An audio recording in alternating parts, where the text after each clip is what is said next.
Peggy 3.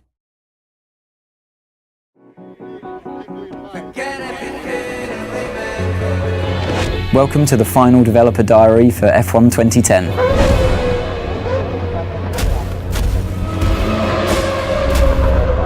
At the beginning of the game, you don't start off as a test driver, you start off as a driver that's managed to secure a seat in a team at the beginning of the year. You know, in the real world, before you go to a track, before you start the season, you're fully aware with your team what the expectations are. Depending on the kind of difficulty level that you've selected, that determines the teams that are open to you at the beginning of the game. You always, as a driver, want to be beating your teammate. That really elevates you in the team. It also alerts the other teams to your ability. The garage is a key location in the game. You've got your animated crew working on your car, your race engineer feeding you intel.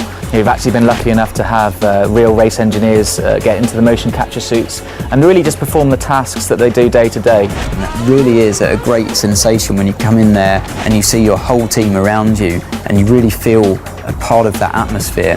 When you talk to teams and you talk to drivers, they don't actually do the level of car setup work you would normally see in a racing game. You're not going there with the wrong gear ratios, with the wrong aero for that circuit. It's up to the driver to just finally tweak the car to your style, not to make drastic changes. The expectations from the driver playing the game are the same as what they would be in real life, given your machinery. You know, at the end of the day, the teammate that you have is the only direct competition that you'll have through the whole season.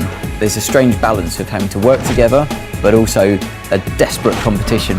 Where it gets a little bit personal is when it comes to events like qualifying and the race, definitely, where you're just out there to beat him no matter what. Your agent, the media and the paddock itself are your feedback mechanism for how well you're doing in the game. The paddock themselves vary location to location. We've got Mike Paddock in Singapore, Melbourne's built in a park, and you're going to see the key buildings. So the paddock's going to get busier, more press there, more pit girls hanging around, more rival drivers interested in you, the better you do on the track. We've got two different types of media in the game. You've got the impromptu media and you've got the press conference. When you speak to the characters in the press conference, it's usually about your race weekend performances.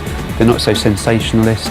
It's an easier ride for you, definitely, but it's still a moment of celebration. Impromptu characters hanging around the paddock lane, they're always willing to take your first comments when you come out of practice, qualifying and race. The hardest thing, I think, is that if you've had a bad result, then you have to speak to the media and you have to remain calm and always say the right thing. You have to be a little careful of what you say to the media.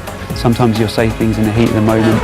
You're the only one that you can blame at the end of the day if you slip and open your mouth and say something you shouldn't have. When you finished on the podium, it's 1, 2, 3, you can tell the press conference characters all about the race weekend. Those are all of the things that I want to try and portray in the game as what happens in real life. Way beyond any computer game I've ever played before.